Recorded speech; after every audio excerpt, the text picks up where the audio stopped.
Walt Disney presents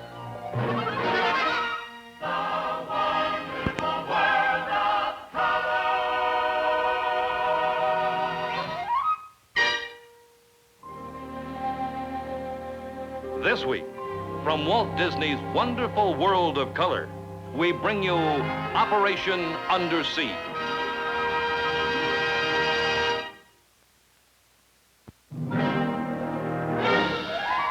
And now your host, Walt Disney. Jules Verne once said, "What one man can imagine, other men can do." And in his book, 20,000 Leagues Under the Sea, Mr. Verne himself imagined some pretty weird and wonderful things.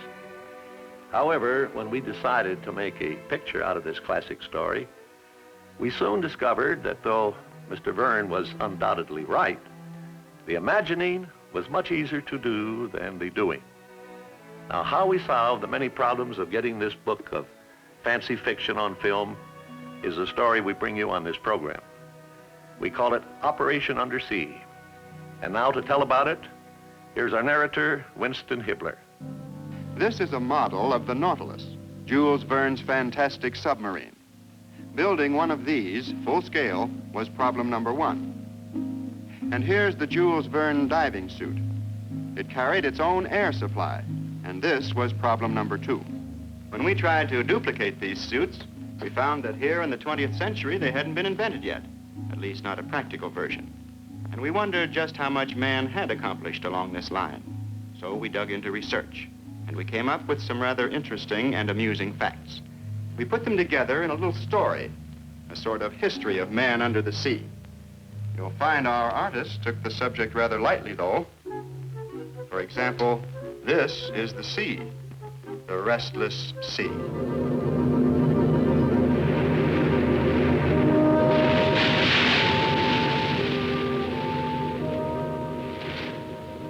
Since the very beginning, its siren call has fascinated man.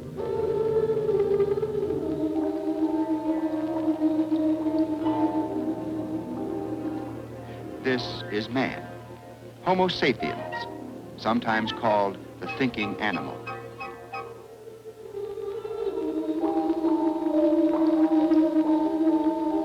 Lured by the mysterious beauty of this world under the sea, man pondered a method whereby he could reach and explore the ocean floor. And the thought suddenly struck him, why not just take the plunge? This simple solution to his problem, while effective, had its limitations. His conquest of the deep had hardly begun when he noticed that something was wrong. Something was missing. It was air.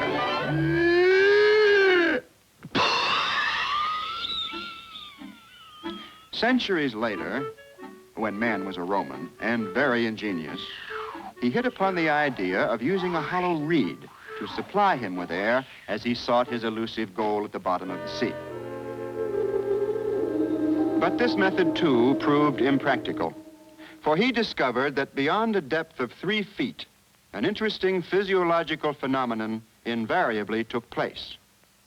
Since pressure of water, W, greatly exceeds pressure of air in lungs, A, then W plus A equals VGCU,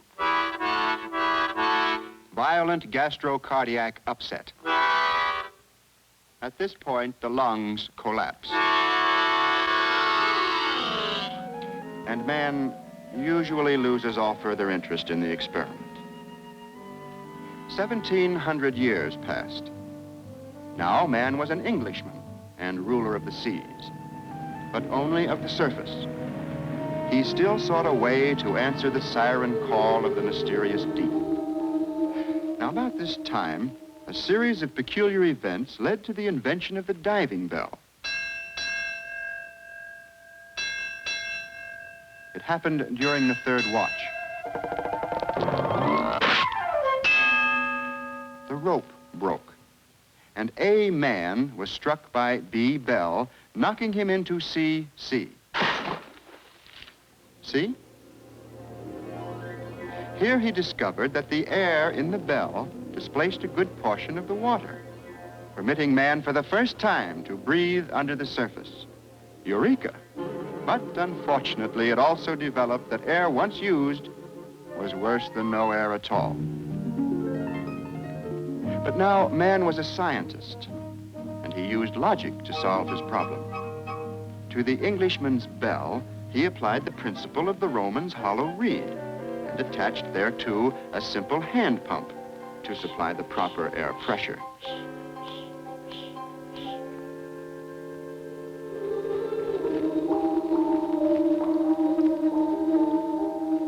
Confident now, man set forth to seek and to conquer, only to find that once more in this matter of air, he had erred.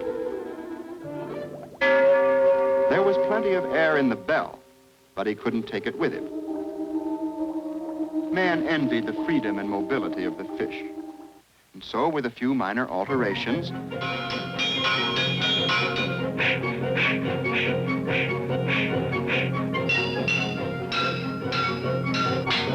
he invented the diving suit, a marked improvement, but not without its drawbacks. For the suit was bulky, cumbersome, and extremely heavy.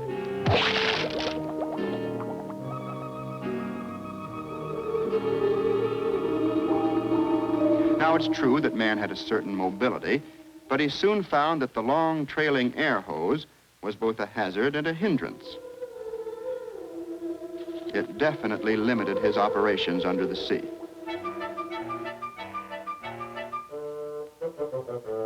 Oh, well, back to the drawing board. Being very clever, man reasoned that if the air hose was his problem, why not just get rid of it? But where now would the diver get his air supply? Why, the answer was obvious. He'd simply take it with him. Compressed air and a completely self-contained diving suit. But the suit was still bulky, still cumbersome, and man still lacked the desired freedom of movement.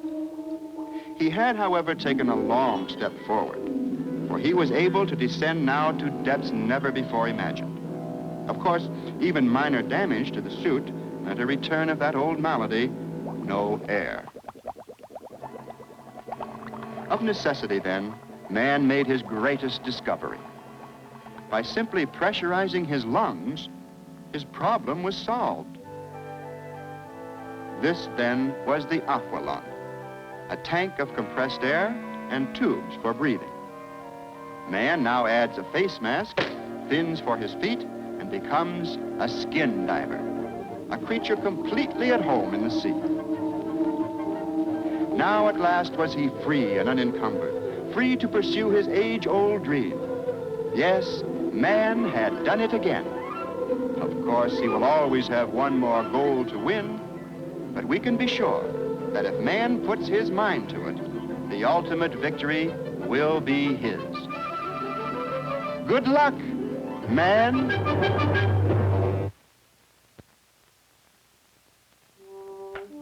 In bringing Jules Verne's 20,000 Leagues Under the Sea to the motion picture screen, we found that we really had two stories to tell. And it was the aqua lung that made both these stories possible. Story number one was fiction, the novel itself, 20,000 Leagues Under the Sea. And this we've brought to the motion picture screen in the full color panorama of CinemaScope. But story number two is fact. It's the story behind these underwater cameras. And this is the story we're going to bring you now. It's a true life adventure at the bottom of the sea. Here, about 180 miles east of Miami, lies the little island of New Providence, one of the Bahamas group. On the northern shore is Nassau, world-famed resort city. And just off the western tip lies the clearest, bluest water in the world. Here, 5 fathoms deep at the bottom of the sea, our true life adventure begins. At this depth, there is light but little color. Using filtered sunshine, nature paints in blue-green monotone. The floor of this twilight world wears a carpet of coral dust, and from it everywhere, strange plant forms spring up to sway endlessly in the tug of invisible currents. Indeed, wherever the eye turns, there is motion. Nothing looks familiar here. Everything is distorted, misshapen.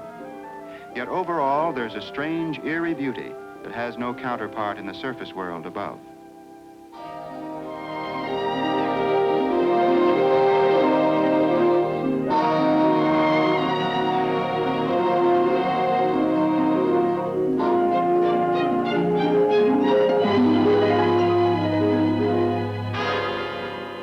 To this garden under the sea come many visitors, and one of the most frequent is the grouper, or black sea bass.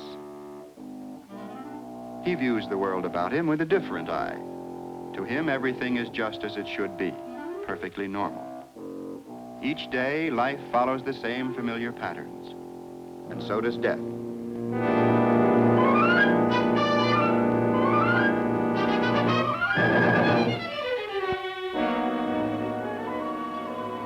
But this is only nature's way, and the shark has a rightful place in her infinite scheme. For nature is neither kind nor cruel, simply dispassionate. Some will die that others may live, and only the species must endure. To this fundamental law, the grouper is no exception. He carries with him an open invitation for any of the unwary who may happen by.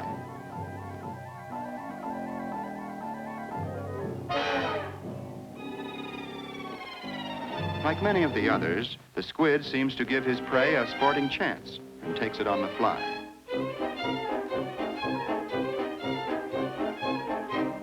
While the moray eel snatches his lunch from the tendrils of a sea anemone, an animal that looks like a plant.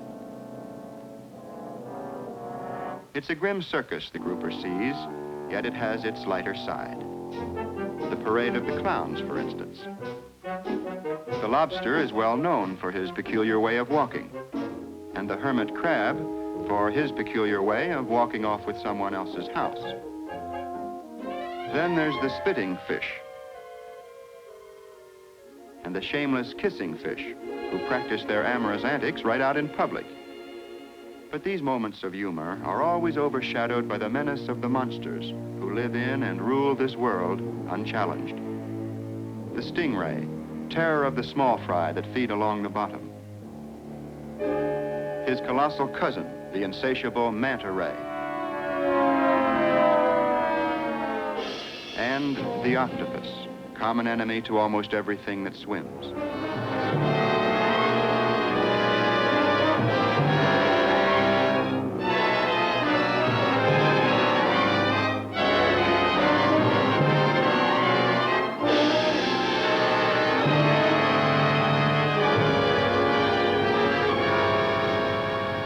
And so it would seem that in this fantastic garden, the fishy eye of the grouper has seen just about everything there is to see. But now he's about to discover that he really hasn't seen anything yet. For out of nowhere, there suddenly appear creatures so monstrous, they might well have come from another world. And as a matter of fact, they have.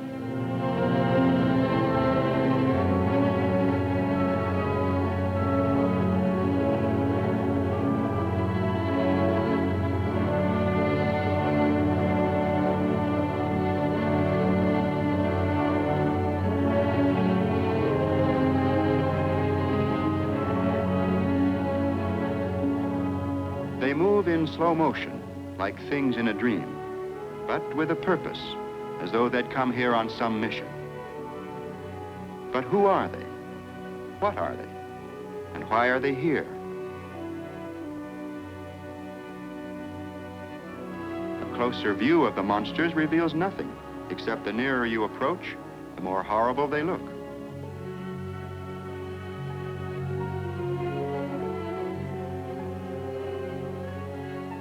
But the grouper's curiosity isn't soon to be satisfied, for now the strangers join others of their kind, and with bewildering gestures and strange pantomimes, they perform an undersea ritual.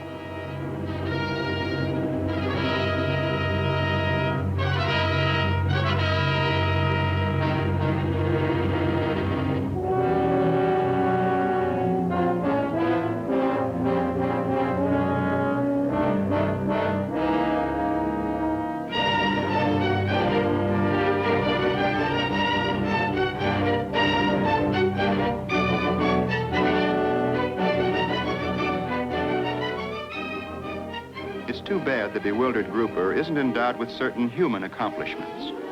Were he able to read, for instance, he'd find the answer to the mystery written in plain English right under his nose. What he's just witnessed is the filming of a scene for the production 20,000 Leagues Under the Sea, Jules Verne's immortal classic. The story behind the cameras here is just as fantastic as the story in front of them. This might well be called Operation Impossible, a full-scale movie company shooting a full-length feature picture under 30 feet of water. It's a job that simply can't be done. Yet here's the unbelievable evidence.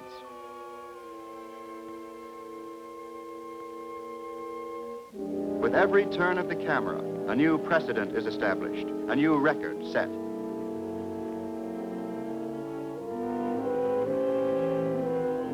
This particular scene, for example, is the longest, most elaborate ever attempted underwater. There are 42 men at work here on the ocean floor, 20 actor divers in front of the cameras, 22 technicians behind them. The scene we've been seeing, by the way, is the funeral procession and burial of one of the crewmen of the submarine Nautilus. We'll continue to watch it now as it plays out to its conclusion.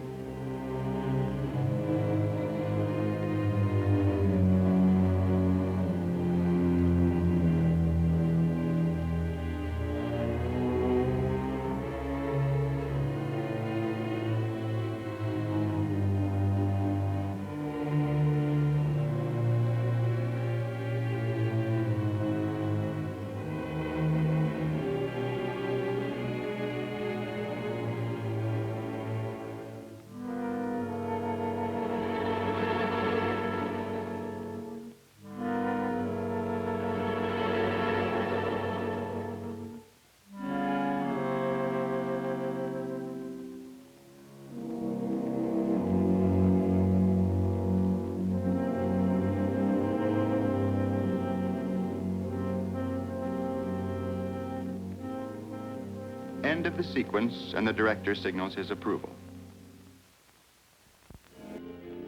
Time for lunch, and this gives us time to discover some more of the unusual facts behind this amazing operation at the bottom of the sea. Every detail here has been pre-planned with absolute precision. Even the matter of getting the diver actors to the surface has been carefully worked out. It requires at least one, usually two helpers below the surface, and several more above.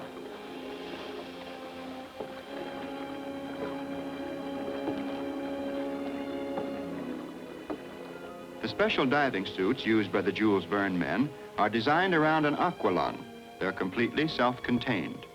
The twin tanks of compressed air permit a man to remain below the surface up to 2 hours. But the first rule here is safety, and so shooting schedules are strictly limited to no more than 55 minutes.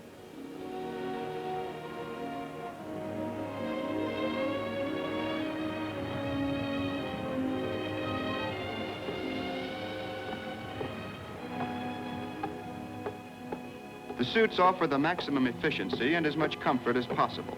Still, after the long session at the bottom of the sea, the divers are glad to draw a normal breath again in the world of fresh air and sunshine.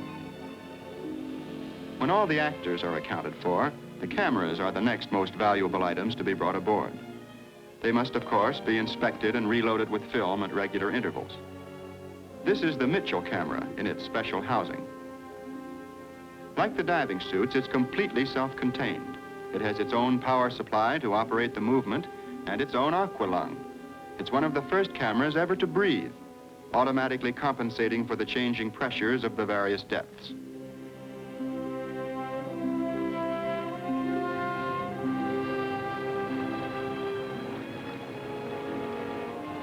Although the camera barge is the center of operations, it's only one of 6 ships needed to carry out this expedition. These historic waters have seen fleets and flags of all nations, but they've never before seen anything like this one. For director Richard Fleischer, seen here on the right, lunch is the item of least importance in his busy noon hour. The divers, on the other hand, must have rest and relaxation. Fatigue is one of their worst occupational hazards.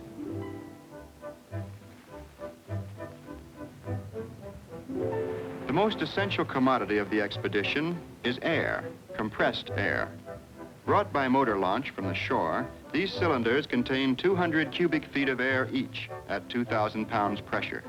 On an average shooting day, at least 50 of these cylinders are used. It's during this noonday break that the air is transferred from the master cylinders to the tanks worn by the divers.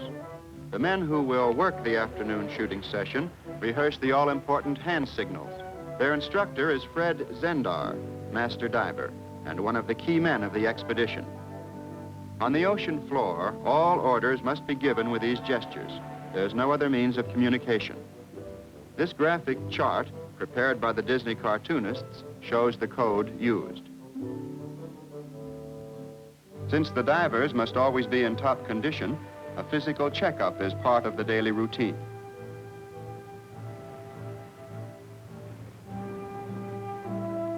Across the deck, the Mitchell camera gets a checkup too.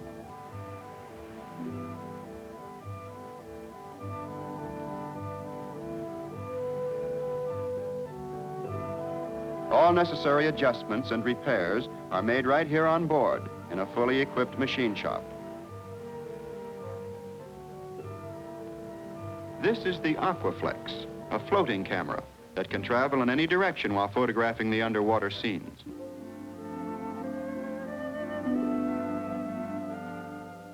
All the cameras, of course, are protected by waterproof cases. The Aquaflex has wings and a tail. On deck, it's heavy and cumbersome, but underwater, it can easily be handled by one man. Writer Earl Felton and director Fleischer seem to have Kirk Douglas squarely in the middle as they agree on the latest corrections and revisions. And the script man notes every detail of their conversation. But now the noon hour draws to a close, and already the crew is preparing for the job that lies ahead. This is the steel platform, called a parallel, on which the stationary camera will be located. Practically every member of the crew is an expert skin diver, as much at home below the surface as above.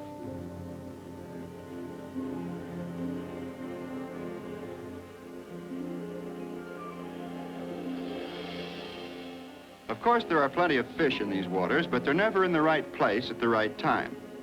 So the casting director must corral these all-important extras by hand, and some of them are camera shy.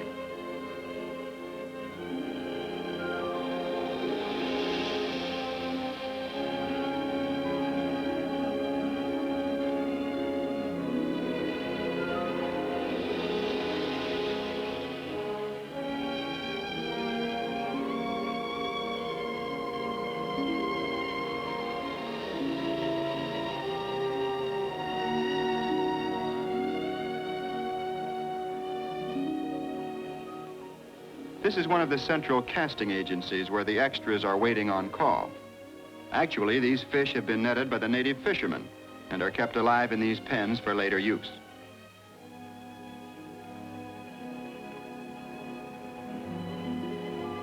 Some of the bit players become quite belligerent and must have their tempers cooled on deck. This treatment, though drastic, serves its purpose by making them easier to handle underwater.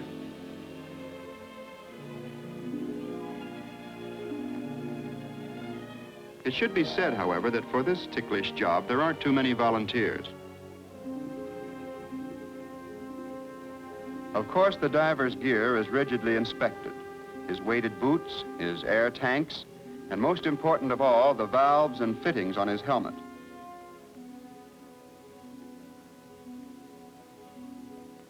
The suits, designed just as Jules Verne described them, are very complicated, and getting into them is a two-man job. In the underwater scenes this afternoon, there'll be lots of dramatic action. And so, as each diver is ready, he settles down to enjoy a final moment of rest.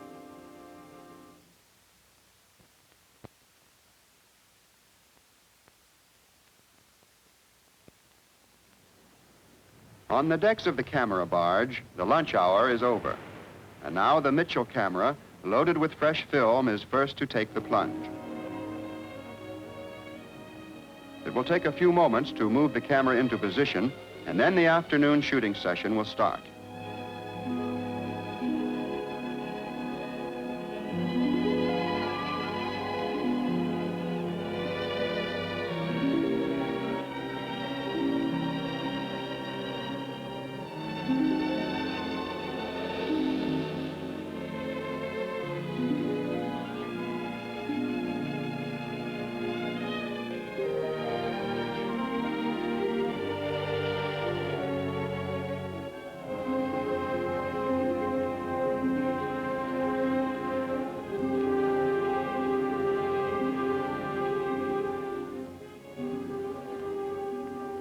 this case, working underwater has certain advantages.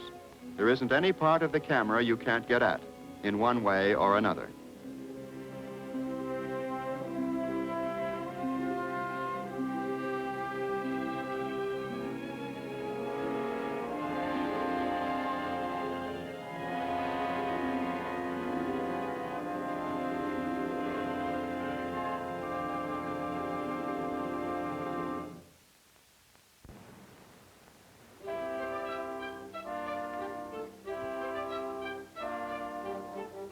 It's just about time for the divers to go below, and so the first helmet is locked into place.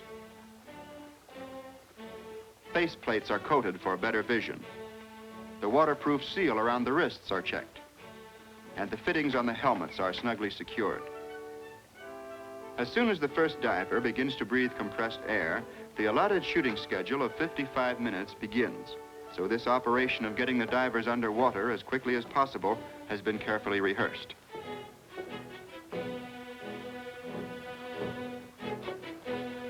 The Jules Verne diving costume weighs upwards of 225 pounds.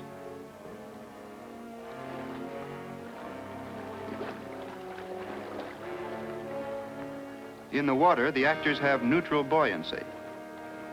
But up here, even walking is a difficult process, and so each diver has his helper.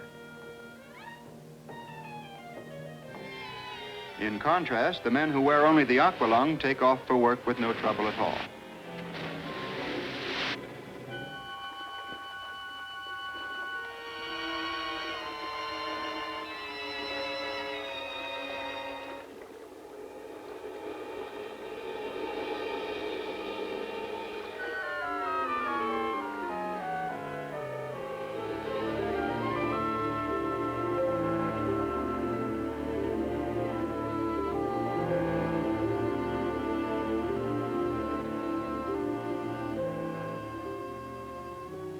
When the director begins to line up the first scene on the afternoon shooting schedule, it's immediately apparent that the company will face the same pesky problem.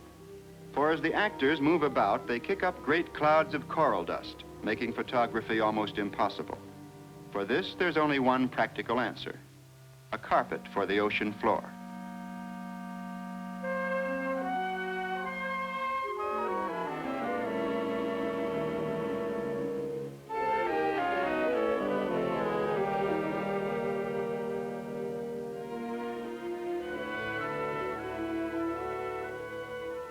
Getting the actors down under is one problem, and moving them into their proper positions is quite another. For this, a sort of undersea taxi service is used. Overhead, a rowboat tows an inflated rubber raft, from which trail a number of knotted ropes. Guided by their helpers, the Jules Verne men cling to these ropes and are ferried about from one place to another.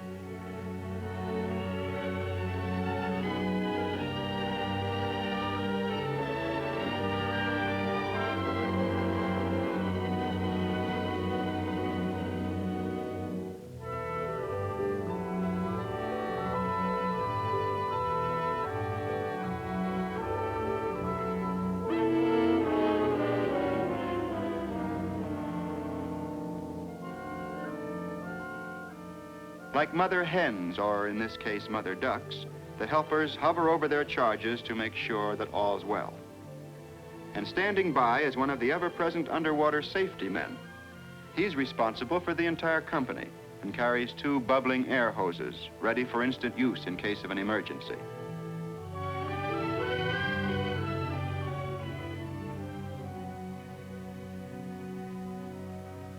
With everything set and ready to go, the director and cameraman Till Gabani hold a last-minute conference to make sure they're in perfect accord. Time is precious down here. There must be no wasted motion, no mistakes.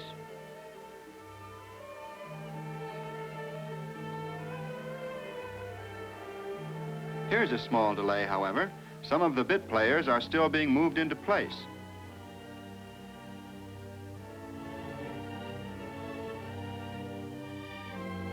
At last, everything's in order, and the director calls for the camera slate that identifies the scene.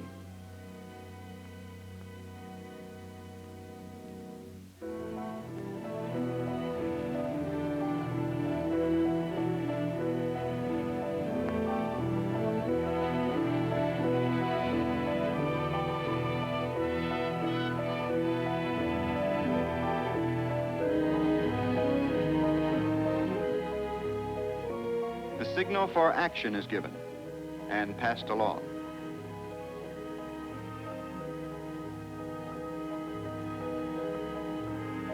The extras are released.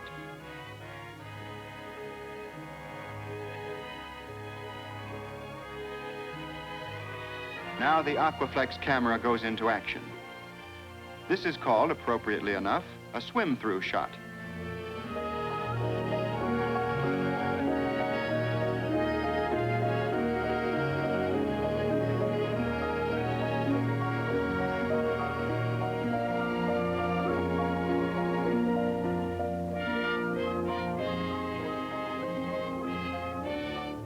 With the Aquaflex out of the way, the Mitchell camera takes over to record the rest of the scene.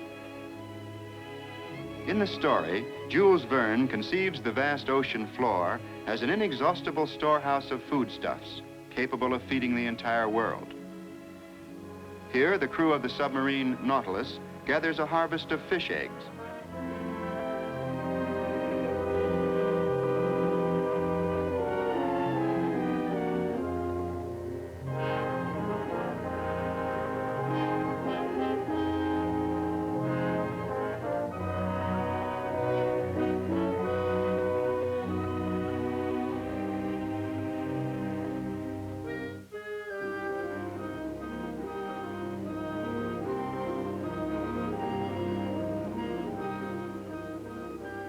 About this time, all the extras have left for parts unknown, so a new batch must be released.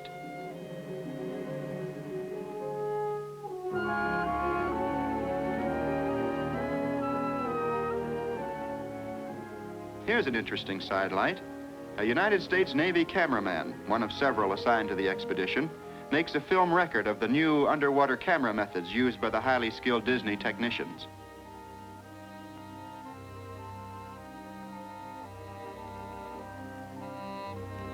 In the story, the Verne men round up some turtles for the soup kettle aboard the submarine. But with fellows this size, sometimes it's a question of who's going to eat who.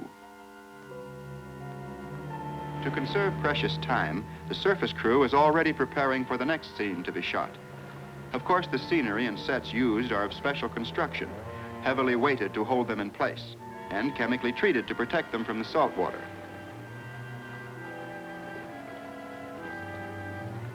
Down below, meanwhile, the harvest scene is over, and now the problem is to move the entire company and all the equipment to a new location, and as quickly as possible.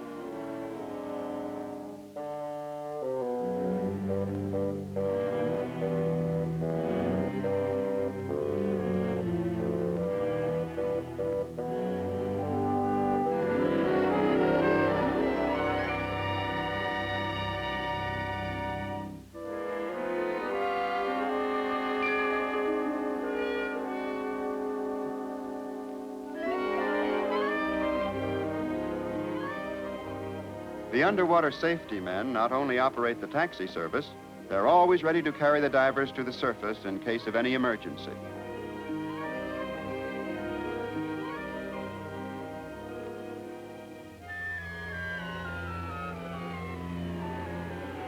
While the company is setting up again, notice the three types of diving equipment used here.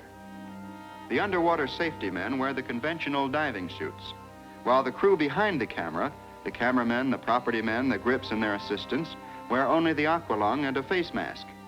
This is the uniform worn by skin divers, and it offers the maximum freedom of movement.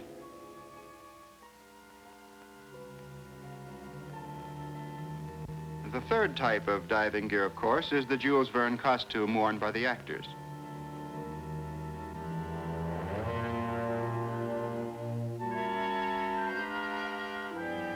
In the scene we're watching now, two of the leading characters, a French scientist named Conseil and Ned Land, a rough and ready sailor, have wandered away from the rest of the harvesters and have come upon the crumbling remains of this old treasure ship. They make an interesting discovery.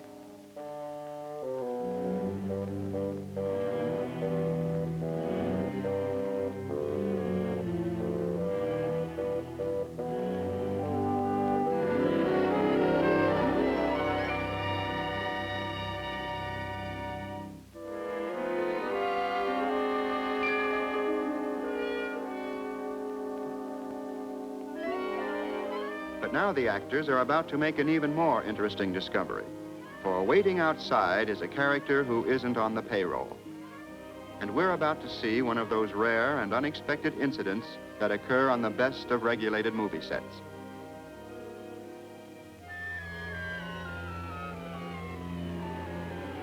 By now, the company was used to marine life in just about every form. And so when the shark first happened by, no one got excited. But the nosy intruder insists on getting into the act, and the situation begins to get out of hand.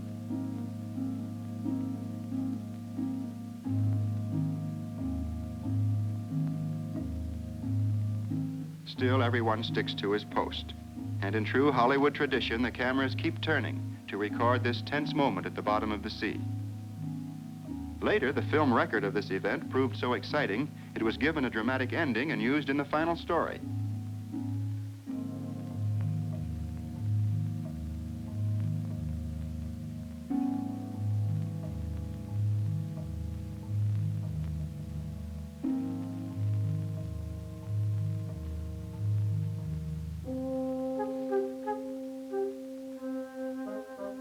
As it happens here in real life, however, this is a scene without a climax, for the shark simply loses interest in the game and swims away. From a vantage point near the surface, one of the cameramen continues to record this strange interlude right up to the final exit.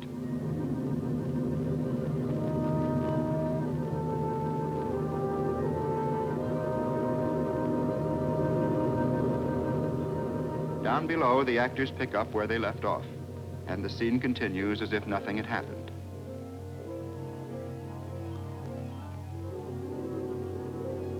And now let's follow these actors into the submarine Nautilus and into the story itself, where we'll meet Kirk Douglas as Ned Land, James Mason in his role of Captain Nemo, Paul Lucas as Professor Aronnax, and Peter Lorre as Conseil.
Captain, we left a treasure out there, a whole chest of gold, silver, diamonds. You were sent to get food, not treasure. You can't eat pieces of eight. Well, eat, I can eat any time. You place an absurd value on the cheapest of all human commodities. Aboard the Nautilus, we use that baubles for ballast.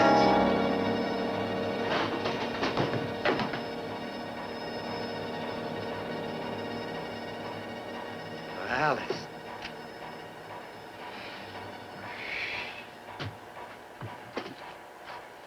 Oh, I could sure lighten this ship. Greatest treasures of all, Mr. Land. Lie in a sound mind and a full belly. Henceforth, when you're sent for food, don't stoop to pick up pennies. You've been picking them up, and picking them up good. Ballast. Now, do you forget yourself? Don't try my patience, Mr. Land. Rather than watch your every move, I know a much easier solution to the problem. What a crying waste. Oh, that's enough to give a poor sailorman ideas. Why, you couldn't use it here anyhow. I wasn't thinking of here, mate. Ned. All right, I'm coming.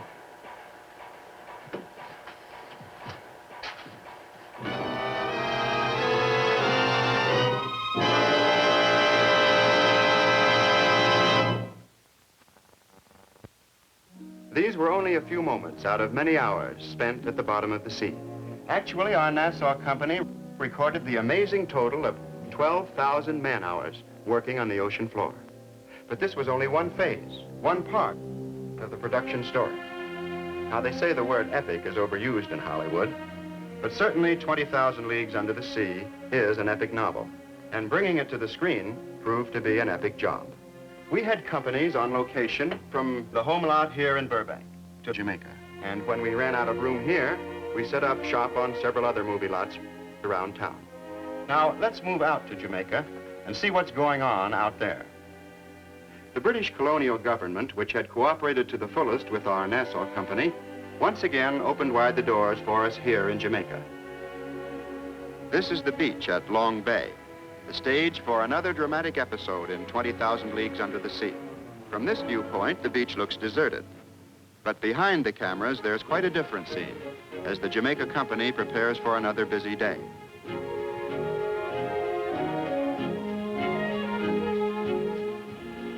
While the shooting script is getting a last-minute check-over, ancient weapons of war are being carefully retouched by our artists. These, as well as a fleet of outrigger canoes, have been borrowed from the local natives. As for the natives themselves, well, under the war paint, they're respectable, modern-day Jamaicans, loyal subjects to the British Crown. For them, this movie masquerade is an occasion to be thoroughly enjoyed. And for their families, it's a wonderful excuse for a holiday. Just about everybody on this end of the island has closed up shop to watch the movie making and enjoy a picnic lunch at the same time. Of course, there aren't any hot dog stands here, but with lunch baskets like these, no one goes hungry.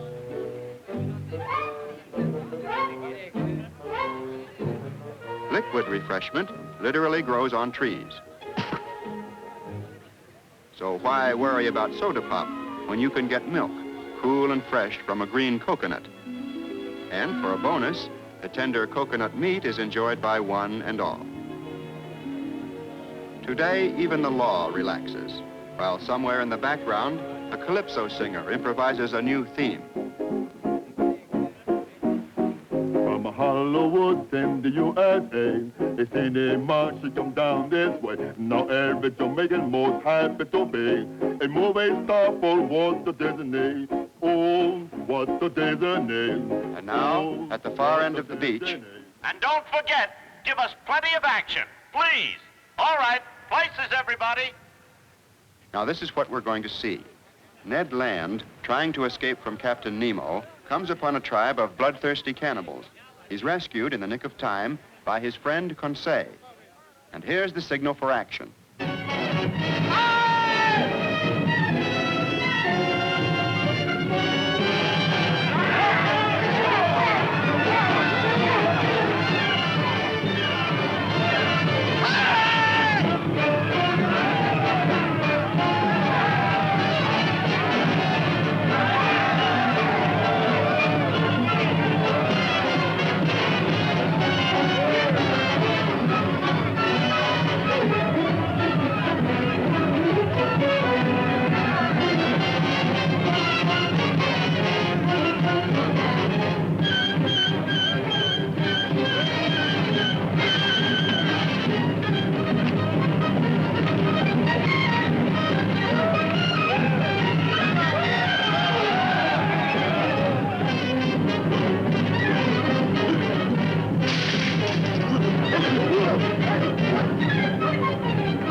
From Jamaica to the Disney studios in California is just about 1,000 leagues. But here at home, we still had 20,000 problems. For example, casting the role of Captain Nemo's pet seal. 3 fine professional performers auditioned for the part. And making a selection called for the utmost tact. We didn't want to hurt anyone's feelings. Each artiste was poised, well-balanced, and skilled in the arts of pantomime and vocal expression.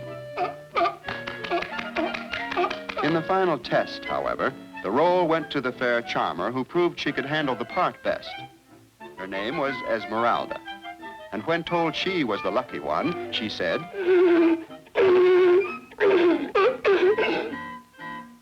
and this was her big moment on the screen, a scene with Kirk Douglas. There was old man Nemo. Huh?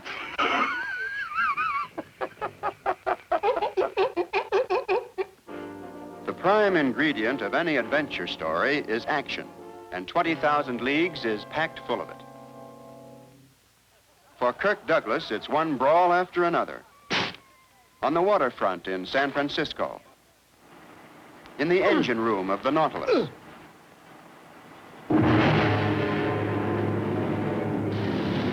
and in the submarine's flooded passageways. And for James Mason, a thrilling battle with a giant squid, the most terrifying monster ever filmed.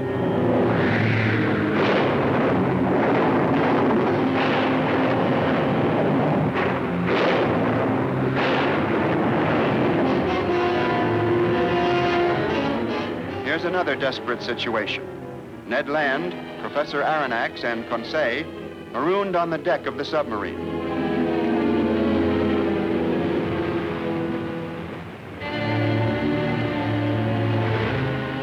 On every page of the great novel, these moments of drama.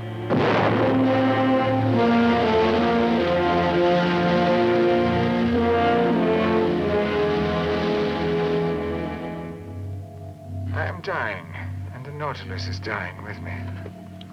Why do you take us down with you? Lock them in their quarters. Aye, sir. Take them out. I don't want to die. Don't let them do it, Professor.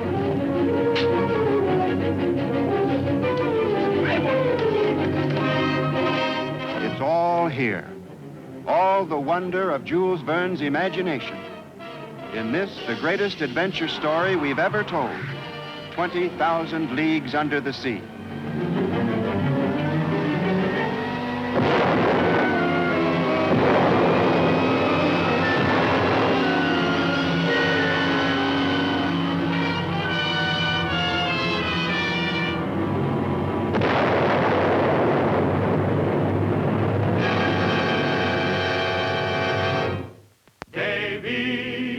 Davy Crockett, king of the wild frontier. 2 weeks from tonight, Davy Crockett will be right here for a special command performance on Walt Disney's Wonderful World of Color. 3 exciting episodes with all the fight, daring, and backwoods tenacity that made the name of Crockett a living legend. Savage war cries echo the courage and cunning of Davy Crockett, Indian fighter. Davy Crockett goes to Congress, and Washington feels the sting of his two-fisted fight for justice. And hearts reverberate with the fury and spirit of Davy Crockett at the Alamo. Remember, in just 2 weeks, Fess Parker, Buddy Ebsen, Basil Rysdale, Hans Conried, and Ken Tobey in a special action-packed presentation of Davy Crockett. And now, Walt Disney to tell you about next week's show. One of our favorite realms in the animal world is the colorful kingdom of dogs. Periodically, we like to peer in and see what's going on among the subjects there. And that's what we're going to do on our next program when we bring you the story titled Little Dog Lost. Portrait of a little dog lost. He's a lonely Welsh Corgi pup named Candy, the victim of a nightmare experience that chased him into a frightening world he had never known before. Candy is banished by a belligerent committee of canine vigilantes and suddenly finds himself trapped in a modern mechanical maze he just can't understand. Next week, don't miss the touching, heartwarming drama of A Little Dog Lost on Walt Disney's Wonderful World of Color.